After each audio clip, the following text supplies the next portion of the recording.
حاضرین جمعہ اور پس پردہ بیٹھی ہوئی خواتین اسلام، ہر طرح کی تعریف و توصیفات کے لائق و مناسب صرف اور صرف اللہ وحدہ لا شریک کی ذات ہے، جو تمام جہانوں کا پالنہار ہے، اور درود و سلام نازل ہو تمام انبیاء کرام علیہم الصلاۃ والسلام پر، بالخصوص ہم سب کے آخری نبی جناب محمد رسول اللہ صلی اللہ علیہ وسلم کے اوپر، آپ کے تمام آل و اصحاب پر، ازواج مطہرات پر و دیگر تمام مؤمنین مؤمنات پر۔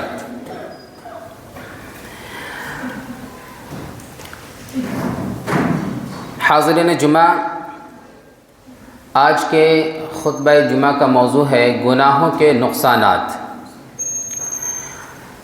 گناہ اللہ کے بھیجے ہوئے احکام کی نافرمانی کرنے کا نام ہے کہ اللہ تعالیٰ نے انسانوں کی فلاح و کامیابی کے لیے جو پاکیزہ احکام بھیجے ہیں، ہر آدمی کو اس کے مطابق زندگی گزارنا چاہیے۔ اس راستے سے ہٹ کر زندگی گزارنا معصیت اور نافرمانی ہے، جو دنیا و آخرت دونوں جہاں کے لیے خسارے اور نقصان کا سبب ہے۔ آج کے خطبے میں یہی بیان کیا جائے گا کہ قرآن و سنت کے دائرے میں شریعت نے گناہوں سے بچنے کی جتنی تاکید کی ہے اور نہ بچنے کی صورت میں کیسے بھیانک نقصانات سے انسان کو باخبر کیا ہے، اسی موضوع پہ چند باتیں آپ کے سامنے پیش کی جائیں گی۔ اس سلسلے میں تقریباً 10 باتیں آپ کے سامنے پیش کرنی ہے۔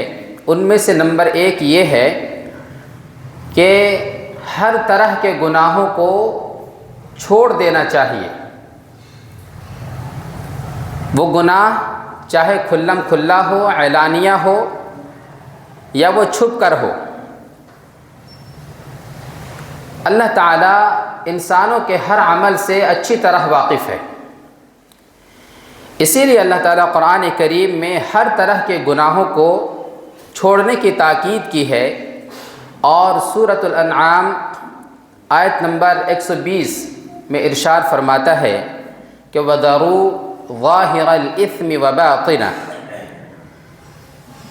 کہ تم چھوڑ دو ظاہر الاثم، ظاہری گناہوں کو، وباطنہ، اور باطنی گناہوں کو۔ ان الذین یکسبون الاثم سیجزون بما کانوا یقترفون، اور بلا شبہ یہ یقینی بات ہے کہ جو لوگ گناہ کماتے ہیں انہیں ان تمام جرائم کی جلد ہی سزا ملے گی جن کا وہ ارتکاب کیا کرتے تھے۔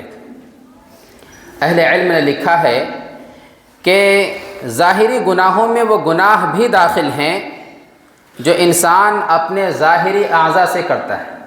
جھوٹ بولتا ہے، آنکھوں سے زنا ہے، دھوکہ ہے، رشوت ہے، شراب نوشی ہے، بد کلامی ہے۔ یہ وہ تمام گناہ ہیں جو ظاہری اعتبار سے عام طور پہ ہوتے ہیں۔ اسی کو کہا گیا وَذَرُوا ظَاهِرَ الْإِثْمِ وَبَاطِنَهُ، اور وباطنہ، باطنی گناہوں سے مراد وہ گناہیں ہیں جن کا تعلق قلب سے ہے، دل سے ہے۔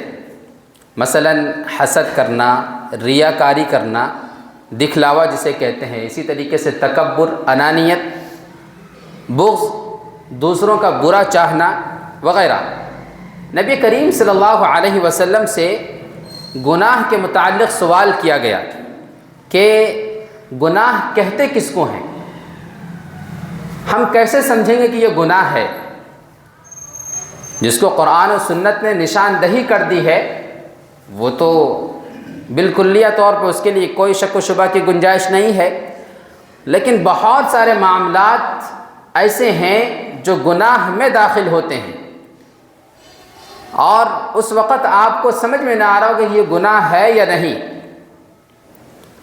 تو اس کا سمپل سا طریقہ اللہ کے نبی علیہ الصلوۃ والسلام نے ارشاد فرمایا کہ جو تیرے دل میں کھٹکے وسوسہ پیدا ہو اور تو نہ چاہے کہ یہ جو کام میں نے سوچا ہے یا میں کر رہا ہوں اس کی اطلاع کسی اور کو مل جائے۔ انسان کے پورے جسم میں یہ دل، اس کا ضمیر اپنے آپ میں عدالت رکھتا ہے۔ اچھی بری چیزوں کی یہ تمیز اللہ تعالیٰ نے اس میں فی نفس ہی ڈال دی ہے کہ انسان اگر کوئی غلط کام کرتا ہے تو اس کا ضمیر گوارا نہیں کرتا کہ یہ میرے شایان نشان نہیں ہے، یہ کام غلط ہے، وہ گواہ دے دیتا ہے فوراً۔ نمبر 2 کہ عمل کرنے والا گناہوں سے بچنے والا سے زیادہ پسندیدہ ہے یا کیا ہے؟ ایک مرتبہ ایک آدمی نے حضرت عبداللہ بن عباس رضی اللہ عنہما سے پوچھا کہ ایک آدمی ہے جس کے عمل بہت تھوڑے ہیں، نفلی عبادتیں بہت کم ہیں، لیکن وہ گناہوں سے بچنے کا بڑا اہتمام کرتا ہے، وہ چھوٹی چھوٹی گناہوں سے بھی اپنے آپ کو بڑے احتیاط کے پہلو میں رکھتا ہے، اس لیے اس کے گناہ کم ہیں۔ آپ کو یہ آدمی زیادہ پسند ہے یا وہ آدمی جس کے نفلی عبادات تو بہت زیادہ ہیں، وہ نماز بھی پڑھتا ہے، نوافل میں مشغول رہتا ہے، صدقہ و خیرات کرتا ہے، زکوٰۃ دیتا ہے، لیکن وہ چھوٹی چھوٹی گناہوں سے بچنے کی اس میں فکر نہیں ہے، وہ بچتا نہیں ہے؟ تو عبداللہ بن عباس رضی اللہ عنہ نے فرمایا کہ میں گناہوں سے بچنے کے برابر کسی کو نہیں سمجھتا۔ اس سے بتلانا یہ مقصود ہے کہ جتنی نفلی عبادات ہیں یہ اپنی جگہ پر بڑی فضیلت کی چیز ہیں، لیکن ان نفلی عبادات کے بھروسے پر اگر یہ انسان سوچے کہ میں تو نفلی عبادتیں بہت کرتا ہوں اور پھر اس کے نتیجے میں وہ گناہوں سے پرہیز نہ کرے، تو یہ بڑے دھوکے کی بات ہے کہ اصل چیز یہ ہے کہ انسان اپنی زندگی کے اندر نئے کام کرنے کے ساتھ گناہوں سے بچنے کی فکر کرے، چونکہ بظاہر کسی گناہ کو آپ جب کرتے ہیں تو وہ آپ کو چھوٹا معلوم ہوتا ہے، لیکن یہ چھوٹا چھوٹا گناہ، یہ چھوٹی چھوٹی جو گناہ ہیں یہ جمع کر کے بہت بڑے گناہ ہو جاتے ہیں، اور پھر یہی چھوٹے گناہ کبائر گناہ پہ آمادہ کرتی ہیں، ابھارتا ہے کہ جب انسان چھوٹے سے نہیں بچتا۔ مثالاً کے طور پہ کہ اگر انسان نوافل کا بڑا اہتمام کرتا ہو تو کیا اس سے یہ توقع کی جا سکتی کہ وہ سنت کو چھوڑے یا سنن متواترہ کو چھوڑے؟ اور جو سنن متواترہ کے پابند ہو کیا اس سے یہ گمان کی جا سکتی ہے کہ وہ فرائض کو چھوڑے؟ نہیں گمان کی جا سکتی۔ تو چھوٹی چھوٹی چیزوں پہ اگر وہ اپنے آپ کو، اپنے ضمیر کو گرفت میں رکھتا ہے، پکڑ کے رکھتا ہے، تو ظاہر سی بات ہے کہ وہ جو زیادہ نفلی عبادات کرتا ہے لیکن گناہوں سے نہیں بچتا، بالمقابل میں اس کے یہ گناہوں سے بچنے والا زیادہ فضیلت رکھتا ہے۔ لیکن کوئی شخص گناہوں سے بھی بچتا ہے اور نفلی عبادات بھی کرتا ہے تو سونے پہ سہاگا ہے، سبحان اللہ ہے، پھر اس کی کیا کہنے۔ تیسری چیز کہ چھوٹے گناہوں کو بھی معمولی نہ سمجھو، جو ابھی ہم نے آپ کے سامنے پیش کیا۔ اس کی حدیث میں آپ کو پیش کر دوں کہ اما عائشہ صدیقہ رضی اللہ تعالی عنہا وہ بیان فرماتی ہیں کہ اللہ کے نبی علیہ الصلاۃ والسلام صحابہ کرام کو یہ تعلیم دیتے تھے، تو اما عائشہ نے پوچھا کہ یا عائش ایاکی ومحقرات الذنوب فإن لها من اللہ طالبا، بلکہ اللہ کے نبی نے نصیحت کرتے ہوئے اما عائشہ کو خصوصی طور پہ یہ کہا، کیا کہا؟ آپ جانتے ہیں کہ اللہ کے نبی علیہ الصلاۃ والسلام اما عائشہ کو کبھی شارٹ فارم میں یا پیار میں وہ کہتے تھے یا عائش، یعنی عائشہ کو شارٹ کر کے بولتے تھے۔ تو اس سے پتہ چلتا ہے کہ آپ کی بیوی یا آپ کے چاہنے والے جس کسی کو بھی وہ ان کے اصلی نام ہوتے ہوئے بھی وہ جس نام کو زیادہ پسند کرتے ہیں یا اس کو اچھا لگتا ہے کہ آپ اس طرح سے ان کو بلائیں، تو ان کو اس لقب سے بلانا چاہیے۔ مثلاً ایک ڈاکٹر ہیں، ان کا پروفیشن ہے، انہوں نے محنت کی ہے، جد و جہد کی ہے، اب ہم ان کا نام نہ بھی لیں، ڈاکٹر صاحب کہیں، ان میں اس کی عزت و رفعت بڑھ جاتی ہے۔ کوئی انجینئر ہے، پروفیسر ہے یا کچھ اور ان کو پیار سے بولتے ہیں، وہ نام بہت پیارا ہے۔ تو جیسے اللہ کے نبی علیہ الصلاۃ والسلام نے علی رضی اللہ تعالی عنہ کے تعلق سے وہ غصے میں اور ناراض ہو کر کے زمین پہ لیٹ گئے. اللہ کے نبی آئے اور کہا یا ابا تراب، اے مٹیوں کے باپ. ان کو اتنا پسند آیا کہ وہ لقب ہی رکھ لیا. اسی طریقے سے عمر رضی اللہ تعالی عنہ کا نام عمر بن خطاب، لیکن ان کا نام وہ مشہور تھے ابو حفص کے نام سے، ان کی یہ کنیت تھی. تو جس نام سے جو زیادہ مشہور ہوتا ہے یا ان کو پیارا لگتا ہے آپ ان سے بلا سکتے ہیں، کوئی حرج کی بات نہیں ہے. تو اللہ کے نبی علیہ الصلوۃ والسلام نے اماں عائشہ سے بہت ہی پیارے انداز میں کہا یا اے عائشہ کہ ایاکی، تم بچا کرو چھوٹے چھوٹے گناہوں سے، چونکہ یہ گناہ جو ہیں اللہ تعالیٰ کے یہاں طلب کیا جائے گا. اللہ تعالیٰ اس کے بارے میں پوچھے گا، اور جب پوچھے گا تو قرآن کریم نے اس کا نقشہ کھینچا ہے کہ ما لہذا الکتاب، یہ کیسی کتاب ہے، عجیب و غریب کتاب ہے کہ لا یغادر صغیرۃ ولا کبیرہ، نہ اس نے چھوٹی سی چیز کو چھوڑا نہ ہی تو بڑی، بلکہ الا احصاها، تمام چیزوں کو اس نے احاطہ کر کے رکھ لیا ہے. ووجدوا ما عملوا حاضرا، اور بندہ وہ تمام چیزوں کو پا لے گا جو اس دنیا میں وہ کیا کرتا تھا. ولا یظلم ربک احدا، اور اللہ تعالیٰ کسی کے اوپر ظلم نہیں کرتا. تو اسی وجہ سے چھوٹے چھوٹے گناہوں سے بچنا چاہیے، کیونکہ کرامن کاتبین جو آپ کے داہنے اور بائیں پہ مستقل قلم لکھ رہے ہیں اور وہ آپ کا قلم چل رہا ہے، وہ آپ کو چھوڑنے والے نہیں ہیں. کیوں؟ یہی وہ فرشتے ہیں وَيَفْعَلُونَ مَا يُؤْمَرُونَ، کہ ان کو جو حکم دیا جاتا ہے اللہ تعالیٰ کی طرف سے یہ کر گزرتے ہیں. لا يعصون اللہ، اللہ کی نافرمانی نہیں کرتے. اس وجہ سے ہوش کے ناخن لے کر کے ہم سب کو اپنی زندگی گزارنی چاہیے. نمبر 4 ہے کہ صحابہ کرام ہر طرح کے گناہوں سے بچا کرتے تھے. صحابہ کرام رضی اللہ عنہم کی حالت ہماری طرح نہیں تھی کہ وہ لوگ کسی بھی گناہ کو ہلکا نہیں سمجھتے تھے. ان کی نظر میں کوئی گناہ چھوٹا تھا ہی نہیں، وہ ہر طرح کے گناہوں سے بچنے کی کوشش کرتے تھے. صحیح بخاری کے اندر ہے، انس رضی اللہ تعالی عنہ کا یہ قول ہے کہ وہ فرماتے ہیں کہ انکم لتعلمون اعمالا هي ادق في اعینکم من الشعر، کہ بلا شبہ تم لوگ کچھ کام ایسے کرتے ہو جو تمہاری نظر میں بال سے بھی زیادہ باریک ہوتا ہے، تم اسے بہت معمولی سمجھتے ہو. ان کننا لنعدها على عهد النبی صلی اللہ علیہ وسلم من الموبقات، حالانکہ ہم نبی علیہ الصلوۃ والسلام کے زمانے میں انہی ذرات کے برابر ہلکی چیزوں کو ہلاک کرنے والی چیزوں کو سمجھتے تھے. صحیح بخاری کی حدیث ہے. نمبر 5، گناہ کی وجہ سے نہ جانے کتنی قوموں کو اللہ تعالیٰ نے ہلاک کر دیا. قرآن کریم میں اللہ تعالیٰ نے بے شمار جگہوں پہ بیان کیا ہے پچھلی قوموں کو ان کے کالے کرتوت اور گناہ کی وجہ سے ہلاک و برباد کر دیا گیا.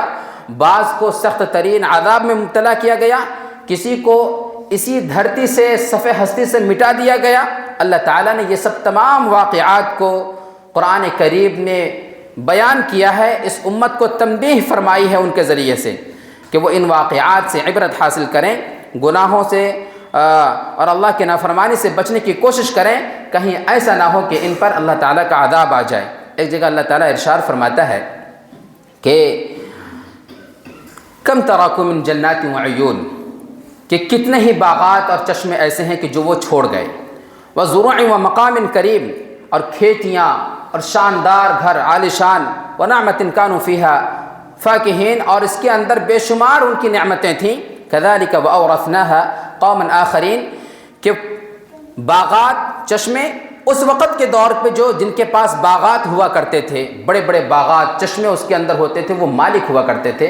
ہو سکتا ہو کہ آج کے وقت میں کسی کے باغ کی اتنی اہمیت نہ ہو تو اس کو تبدیل کیجئے فیکٹری سے، اس کو تبدیل کیجئے کمپنی سے، کہ اگر کسی کے پاس بڑی بڑی کمپنیاں ہو، باغات ہوں اور پراپرٹی ہو اور اسی طریقے سے بلڈنگ ہو، کہ وہ اس تمام چیزوں کا مال ہو اور وہ عشائش کے ساتھ رہتا ہو. ونعمت کانوا فیہا فاکہین، اور اس کے اندر بے شمار چیزوں کو وہ کرتا ہو. اللہ تعالیٰ کہہ رہا ہے کہ کذالک، اسی طرح وَأَوْرَثْنَاهَا، ہم نے ان تمام پراپرٹی کو وارث بنا دیا قوماً آخرین، دوسرے لوگوں کو، دوسری قوموں کو. کس بنا پہ؟ گناہوں کی پاداش کی بنا پہ. اور فرمایا کہ فما بکت علیہم السماء والارض وما كانوا منظرین، کہ ان تمام حالات پہ آسمان نے نہ زمین ان کے اوپر نہیں رویا کہ ان کے ساتھ ایسا معاملہ کر دیا گیا ہے۔ زمین و آسمان سے کیا مراد ہے کہ زمین و آسمان اور اس کے اندر تمام وہ چیزیں جو اس چیز کو مشاہدہ کرتی ہیں، کوئی رونے والا نہیں تھا، ان پہ غم اور افسردہ کرنے والا نہیں تھا۔ آگے فرمائے کہ وما كانوا منظرین، اور ان کو تو مہلت بھی نہیں دی گئی۔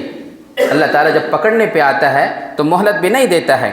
اس لیے میرے بھائیوں، چھوٹے چھوٹے گناہوں کو اور یہ عشائش، یہ زندگی نہیں ہے، ہمیں سمجھنا چاہیے۔ اللہ تعالیٰ ہمیں سمجھنے کی توفیق دے۔ یہ زندگی کاٹنے کی جگہ ہے، زندگی گزارنے کی جگہ نہیں ہے۔ یہ کاٹنے کی جگہ ہے، گزارنے کی جگہ نہیں ہے۔ یہاں پہ اربوں خربوں بادشاہ کیوں نہ ہو، زندگی تو اس کو اصل کہتے ہیں جینا کہ آپ کو کسی بھی اعتبار سے تفکرات، غم، ہموم، ٹینشن ہو ہی نہ۔ بتاؤ، اگر زندگی جینا چاہتے ہو، کہتے ہیں کہ ہمارا لائف اسٹائل اس طریقے سے ہے، آپ کے پاس اربوں خربوں پتی ہیں، آپ کی آنکھیں چلی جائیں آپ لا نہیں سکتے۔ آپ کا دھڑکتا ہوا دل اگر بند ہو جائے، آپ کے روپیے پیسے روک نہیں سکتے، آپ کے اندر اتنی طاقت نہیں ہے۔ آپ کو ذرا سی کھانسی آ جاتی ہے، آپ موت کے بارے میں سوچنے لگتے ہیں۔ زندگی تو وہ ہے جہاں نہ غم ہے، نہ پرواہ ہے، نہ بیماری ہے، نہ کینسر ہے، کسی طرح کی کوئی بیماری نہیں ہے، وہ ابدی زندگی ہے، وہاں پہ موت بھی نہیں ہے، ہمیشہ ہمیشہ رہنا ہے۔ اس وجہ سے ان تمام گناہوں سے رک کر کے اللہ کو راضی کرنے والے اعمال کرنے ہیں، اور اس جنت میں جہاں پہ سب سے پہلے ہمارے ماں باپ جد امجد حضرت آدم علیہ السلام اور اماں حوا کو جگہ دیا تھا اللہ تعالیٰ نے کہ یہی اصل ٹھکانہ ہے، گھر دکھلایا تھا، اسی مقام کی طرف ہمیں لوٹنا ہے۔ اسی وجہ سے اللہ تعالیٰ قرآن مجید میں کہتا ہے افحسبتم، کیا تم یہ گمان کرتے ہو، یہ خیال کرتے ہو، انما خلقناکم، کہ تمہیں پیدا کیا گیا عبثا، بیکار، بے فضول، کھیل کے لیے، وانکم الینا لا ترجعون، اور تم یہ سمجھتے تمہیں لوٹایا نہیں جائے گا، تم ضرور بھی ضرور لوٹائے جاؤ گے۔ انہی گناہوں کی وجہ سے انسان کو رزق سے محروم کر دیا جاتا ہے، تنگی آ جاتی ہے، دنیا اتنی کشادہ اور وسیع ہونے کے باوجود اسے تنگ نظر آتا ہے۔ جب اللہ تعالیٰ سخت ناراض ہوتا ہے اپنے بندوں سے تو اس کو آزمائش میں ڈالتا ہے۔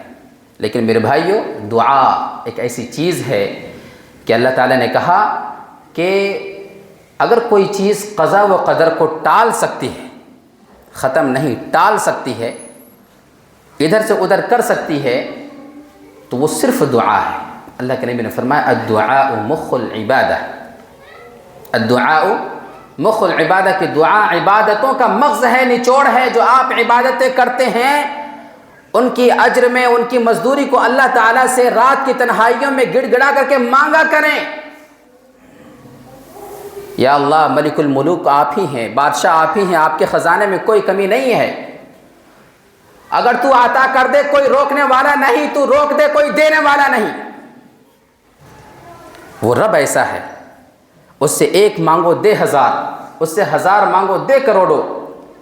ارے یہاں وہ دنیا میں کسی کے سامنے ہاتھ پھیلاؤ، منہ چڑھائے، یہ کون سی مانگنا ہے؟ یہ مانگنا نہیں ہے۔ اور یقین کرو، جو شخص بھی تقوی اختیار کرتا ہے اللہ تعالیٰ اس کے دلوں کو ہموم و غموم سے پاک کر دیتا ہے، ختم کر دیتا ہے، اسے تفکرات میں نہیں رکھتا۔ یہ سب سے بڑی وجہ ہے ڈپریشن کی۔ اللہ کے نبی نے فرمایا کہ لا یرد القضاء الا الدعاء، کہ دعا تقدیر کو ٹال دیتی ہے۔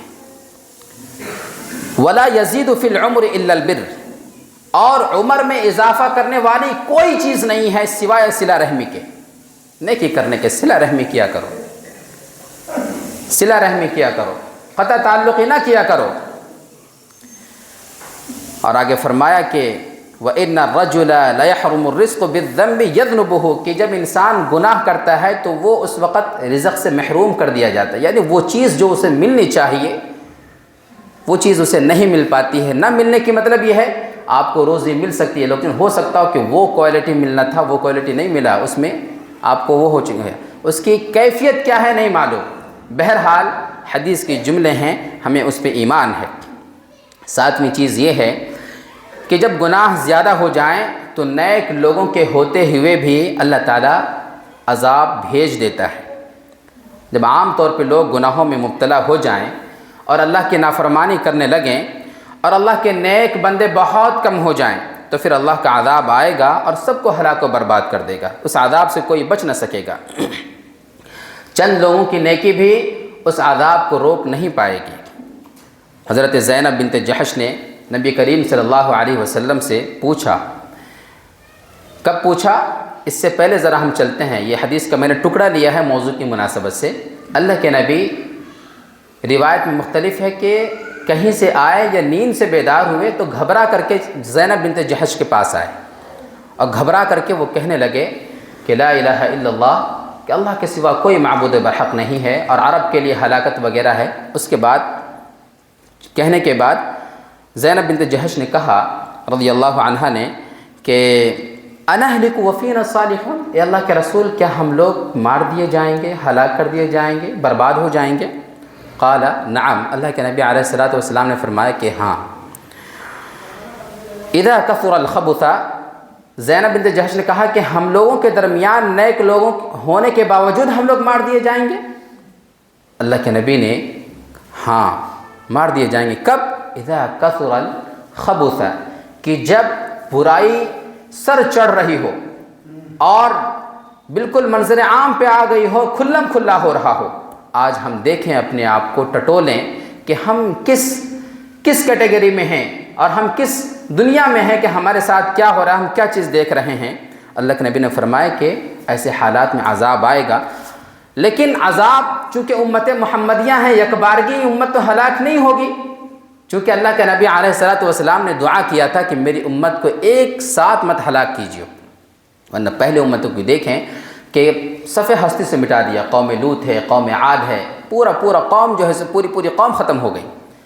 لیکن امت محمدیہ کے اوپر عذاب آتی ہے یا آئے گی تو وہ ایک ساتھ نہیں آتی ہے، یہ نبی علیہ الصلوۃ والسلام کی دعاؤں کا برکت ہے، مختلف شکلوں میں آتی ہے، کہیں کبھی کچھ ہے، کہیں کبھی کچھ ہے۔ 8واں جو چیز ہے کہ انسانوں پر جو مصیبتیں ان کے گناہوں کی وجہ سے آتی ہیں۔ اللہ تعالیٰ قرآن مجید میں ارشاد فرماتا ہے کہ ظہر الفساد فی البر والبحر بما کسبت ایدی الناس لیذیقہم بعض الذی عملوا لعلہم یرجعون، کہ لوگوں نے اپنے ہاتھوں سے جو کمائی کی یعنی برے اعمال کیے اس کی وجہ سے خشکی اور تری میں فساد پھیلا، تاکہ انہوں نے جو برے کام کیے ہیں اللہ ان میں سے کچھ کا مزہ انہیں چکھا دے، شاید وہ باز آ جائیں۔ سورہ روم آیت نمبر 41۔ اور سورہ شورى میں اللہ تعالیٰ نے ارشاد فرمایا کہ وَمَا أَصَابَكُم مِّن مُّصِيبَةٍ فَبِمَا كَسَبَتْ أَيْدِيكُمْ وَيَعْفُو كَثِيرٌ، اور تم کو جو کچھ مصیبت پہنچتی ہے، پریشانیاں آتی ہیں، وہ تمہارے ہی ہاتھوں کے کیے ہوئے کاموں سے پہنچتی ہیں۔ اور اللہ تعالیٰ کی ذات تو ایسی ہے کہ بہت سارے گناہوں کو تو وہ یوں ہی درگزر کر دیتا ہے، اس پہ تمہاری پکڑ ہی نہیں کرتا۔ ہم سب اللہ کے فضل و کرم سے جی رہے ہیں، اگر عدل پہ آ جائے تو ایک پل کے لیے سانس بھی نہ لے پائیں۔ نبی علیہ الصلوۃ والسلام نے بھی ترمذی کی روایت ہے، فرمایا کہ بندے کو جو چھوٹی بڑی یا مصیبت آتی ہے وہ اس کے گناہ ہی کا نتیجہ ہوتی ہے، اور اللہ تو بہت سارے گناہوں کو معاف کر دیتا ہے۔ 9، کہ امت 5 قسم کے گناہوں میں مبتلا ہو جائے گی تو اس کے نتیجے میں 5 قسم کا عذاب آئے گا۔ عبداللہ بن عمر رضی اللہ عنہما اس حدیث کے راوی ہیں اور یہ حدیث متفق علیہ ہے۔ وہ فرماتے ہیں کہ اقبل علینا رسول اللہ صلی اللہ علیہ وسلم فقال، کہ اللہ کے نبی علیہ الصلوۃ والسلام ہماری طرف متوجہ ہوئے اور فرمایا، کیا فرمایا؟ یا معشر المہاجرین، مہاجرین کو خطاب کر کے کہ اے مہاجرین، 5 اذا ابتلیتم بہن، کہ جب تم 5 چیزوں میں مبتلا کر دیے جاؤ گے، وَأَعُوذُ بِاللَّهِ أَن تُدْرِكُوهُنَّ، اور میں اللہ سے پناہ چاہتا ہوں کہ تم اس میں نہ مبتلا ہو۔ فرمایا کہ لم تظہر الفاحشۃ فی قوم قط حتی یعلنوا بها الا فشا فیہم الطاعون، کہ جب کسی قوم میں کھلم کھلا بے حیائی کے کام ہونے لگیں تو ان میں ضرور طاعون اور ایسی ایسی بیماریاں پھیل پڑیں گی جو ان کے گزرے ہوئے لوگوں میں نہیں پائی جاتی تھیں۔ طاعون ایک مثال ہے، یعنی ایسی مہلک بیماریاں جنم لیں گی جس کا آپ نے خواب و خیال میں، وہم و گمان میں اس بیماری کا نام نہ سنا ہوگا، اور آج یہ بیماریاں آ رہی ہیں جس کا انسان تصور نہیں کر سکتا ہے۔ آگے فرمایا کہ یہ پہلی چیز، جو ان کے گزرے ہوئے لوگوں میں کبھی نہیں ہوئی۔ نمبر 2، وَلَمْ يَنْقُصُوا الْمِكْيَالَ وَالْمِيزَانَ إِلَّا أُخِذُوا بِالسِّنِينَ وَشِدَّةِ الْمَؤُونَةِ وَجَوْرِ السُّلْطَانِ عَلَيْهِمْ۔ اور جو قوم ناپ تول میں کمی کرنے لگے تو وہ قحط سالی، سخت محنت و مشقت اور بادشاہ کے ظلم کا شکار ہو جائے گی۔ تیسری چیز، وَلَمْ يَمْنَعُوا زَكَاةَ أَمْوَالِهِمْ إِلَّا مُنِعُوا الْقَطْرَ مِنَ السَّمَاءِ وَلَوْلَا الْبَهَائِمُ لَمْ يُمْطِرُوا۔ اور جو لوگ اپنے مالوں کی زکوٰۃ نہیں دیں گے تو ان سے بارش روک لی جائے گی، یہاں تک کہ اگر چوپائے جانور نہ ہو تو بالکل بارش نہ ہو۔ اسی طریقے سے آگے فرمایا کہ وَلَمْ يَنْقُضُوا عَهْدَ اللَّهِ وَعَهْدَ رَسُولِهِ إِلَّا سَلَّطَ اللَّهُ عَلَيْهِمْ عَدُوًّا مِنْ غَيْرِهِمْ فَأَخَذُوا بَعْضَ مَا فِي أَيْدِيهِمْ، کہ اور جو قوم اللہ اور اس کے رسول کے عہد کو توڑے گی، اللہ ان پر ان کے علاوہ میں سے دشمن مسلط کرے گا جو ان کی چیزوں پر قبضہ کر لے گا، یعنی مسلمانوں کے علاوہ غیر ظالم بن کر کے آئے گا اور ان کی چیزوں کو قبضہ لے گا۔ آج آپ دیکھیں کہ ہماری بدعمالی کی وجہ سے ہماری مسجدوں کے اوپر قبضے ہو رہے ہیں، اور ابھی یہ اوقاف کا مسئلہ چل رہا ہے کہ اگر یہ اللہ نہ کرے پاس ہو گیا ہماری بدعمالی ہی کی وجہ سے، تو اس میں ایسی کٹائی چھٹائی ڈٹائی ہوگی کہ ہم اس کا اندازہ نہیں کر سکتے۔ پھر وہ جو لوگ ہیں کہ جو اللہ کے راستے میں وقف کرنا چاہتے ہیں کسی زمین جائیداد کو، وہ تصور سے بالا تر ہو جائے گا۔ کوئی کیوں کرے گا کہ جب وہ چیز ہماری وقف میں رہے گی ہی نہیں؟ تو یہ ہوتا ہے ظالم و جابر۔ ذرا غور کریں، اور آگے فرمائے کہ وَمَا لَمْ تَحْكُمْ أَئِمَّتُهُمْ بِكِتَابِ اللَّهِ وَتَخَيَّرُوا مِمَّا أَنزَلَ اللَّهُ إِلَّا جَعَلَ اللَّهُ بَأْسَهُمْ بَيْنَهُمْ، اور جس قوم کے رہنما اور قائدین اللہ کی کتاب کے خلاف فیصلہ کریں گے اور اللہ کے اتارے ہوئے احکام میں اپنا اختیار جتائیں گے تو وہ خانہ جنگی آپسی لڑائی میں مبتلا ہوں گے۔ آپ ذرا غور کریں کہ اس حدیث میں جن 5 گناہوں کو مبتلا ہونے اور پھر ان کے نتیجے آنے والے بھیانک عذاب کی خبر دی گئی ہے، کیا ہم آج ان میں مبتلا نہیں ہیں؟ کیا اب بھی ہماری سمجھ میں نہیں آتا کہ یہ مصیبتیں اور پریشانیاں ہمارے اوپر کیوں اور کیسے آ رہی ہیں؟ کیا قرآن و حدیث کے خلاف اہل علم فیصلہ نہیں دے رہے ہیں؟ طلاق کے مسائل کو دیکھ لیں، کسی دیگر مسائل کو دیکھ لیں، سراسر طور پہ کھلم کھلا جس کو قرآن نے عورتوں کی عزت و ناموس کے لیے اور گھر کو بچانے کے لیے ہمہ وقت اتنی اجازت دی ہے کہ یہ صریح اجازت اسے سمجھ میں نہیں آتی ہے، اور اعلان جو ہے سو وہ فیصلہ کرتے ہیں۔ اور اسی اختلافات کی بنا پہ ہمارے درمیان کتنے اختلاف ہیں کہ ہر کوئی اپنے آپ میں لیڈر بننا چاہتا ہے، کوئی سننا چاہتا ہی نہیں ہے۔ 10ویں چیز ہے کہ کسی نئے گناہ کو رواج دینا بہت بڑا جرم ہے۔ یہ آخری کڑی ہے کہ گناہ کے کام تو کرنا برا ہے ہی، مگر اس سے زیادہ کہیں یہ برا ہے کہ آدمی معاشرے میں کسی نئے گناہ کو رواج دے اور اس کو پھیلائے، کیونکہ اس گناہ پر جتنے لوگ عمل کریں گے ان سب کا وبال اس آدمی پر بھی آئے گا۔ اس لیے ہرگز کسی نئے گناہ کو نہیں پھیلانا چاہیے، اور ان میں سب سے بدترین قسم کا جو گناہ ہے کسی آدمی کو ظلماً یعنی ناحق قتل کرنا ہے۔ اور یہ گناہ سب سے پہلے آدم علیہ السلام کے بیٹے قابیل نے اپنے بھائی کو قتل کر کے کیا تھا کہ اس نے بنا ظلم کے بغیر قصور کے اس کو قتل کر دیا۔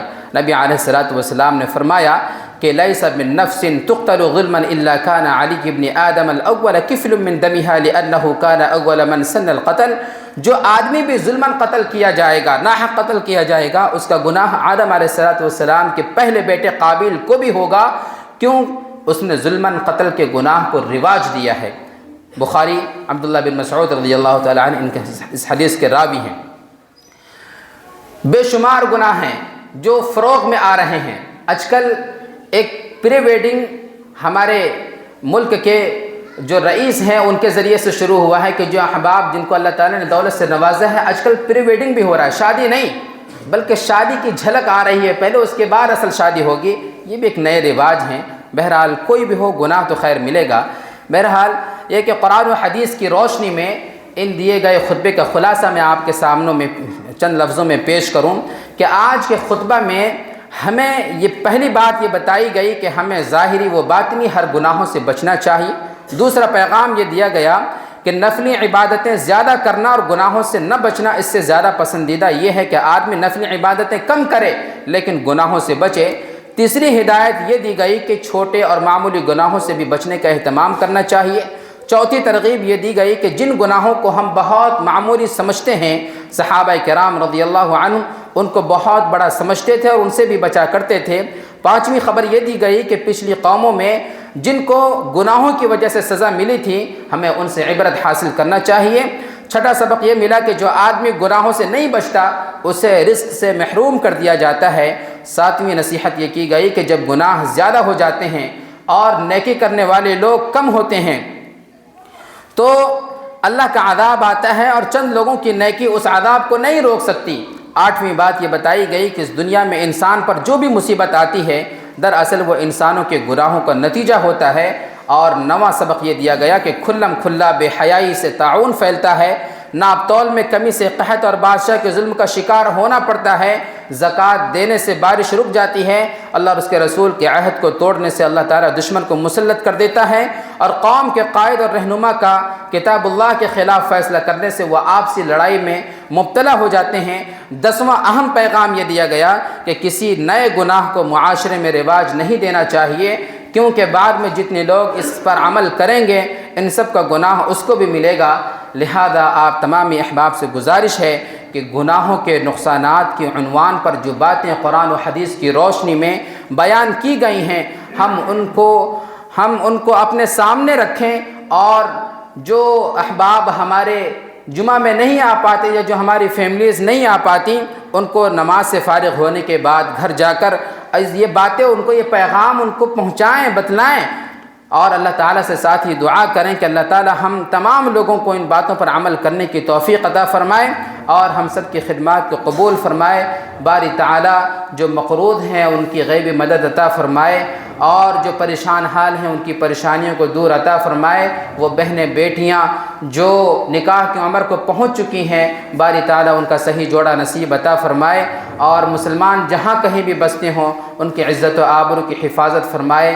ہماری داڑھی ٹوپی، ہمارے لباس، ہمارے اسلامی شاعر کی باری تعالیٰ حفاظت فرمائے۔ اقول قولی ھذا استغفر اللہ لی ولکم ولسائر المسلمین واستغفروہ انہ هو الغفور الرحیم۔